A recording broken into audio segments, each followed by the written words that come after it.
SNDP യോഗം general secretary മറ്റന്നാൾ നരേന്ദ്രമോദിയുമായി കൂടിക്കാഴ്ച നടത്തും. ആർ ശങ്കറിന്റെ പ്രതിമ അനാച്ഛാദനത്തിന് പ്രധാനമന്ത്രിയെ ക്ഷണിക്കാനാണ് വെള്ളാപ്പള്ളി ദില്ലിയിലെത്തുന്നതെങ്കിലും കേരളത്തിലെ പുതിയ രാഷ്ട്രീയ സാഹചര്യം ചർച്ചയാകുമെന്നാണ് സൂചന.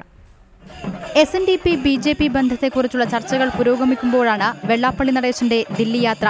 നേരത്തെ ഒരു തവണ ദില്ലിയിൽ മോദിയുമായി കൂടിക്കാഴ്ചയ്ക്ക് ശ്രമിച്ചിരുന്നുവെങ്കിലും APJ അബ്ദുൽ കലാമിന്റെ മരണത്തെ തുടർന്ന് നടന്നിരുന്നില്ല.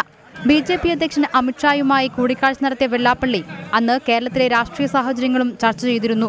കൊല്ലത്തെ ആർ ശങ്കർ പ്രതിമ അനാച്ഛാദനത്തിന് മോദിയെ ക്ഷണിക്കാനാണ് യാത്രയെന്നാണ് SNDP വൃത്തങ്ങൾ നൽകുന്ന വിശദീകരണം. എങ്കിലും രാഷ്ട്രീയ പാർട്ടി രൂപീകരണമടക്കം കേരളത്തിലെ പുതിയ സാഹചര്യങ്ങൾ വെള്ളാപ്പള്ളി മോദിയുടെ ശ്രദ്ധയിൽ കൊണ്ടുവരുമെന്നാണ് കരുതുന്നത്. തങ്ങൾക്ക് പ്രാതിനിധ്യം നൽകുന്ന ആരുമായും സഹകരിക്കുമെന്ന നിലപാടാണ് SNDPയുടേത്. തദ്ദേശ സ്വയംഭരണ തെരഞ്ഞെടുപ്പിൽ SNDP പ്രവർത്തകരെ സ്ഥാനാർത്ഥികളാക്കാൻ യോഗം തീരുമാനിച്ചിട്ടുണ്ട്. SNDP നേതൃത്വത്തിന്റെ പുതിയ നിലപാടുകളും BJPയോട് അടുക്കുന്നതിന് അനുകൂലമാണ്. തുഷാർ വെള്ളാപ്പള്ളിക്ക് കേന്ദ്ര സഹമന്ത്രി സ്ഥാനമടക്കം BJP വാഗ്ദാനം ചെയ്തിരുന്നുവെന്ന വാർത്തകളും ഉണ്ടായിരുന്നു. വെള്ളാപ്പള്ളി നടേശനൊപ്പം തുഷാറും ദില്ലിയിൽ നരേന്ദ്രമോദിയുമായുള്ള കൂടിക്കാഴ്ചയിൽ പങ്കെടുക്കുന്നുണ്ട്. റിപ്പോർട്ടർ ആലപ്പുഴ.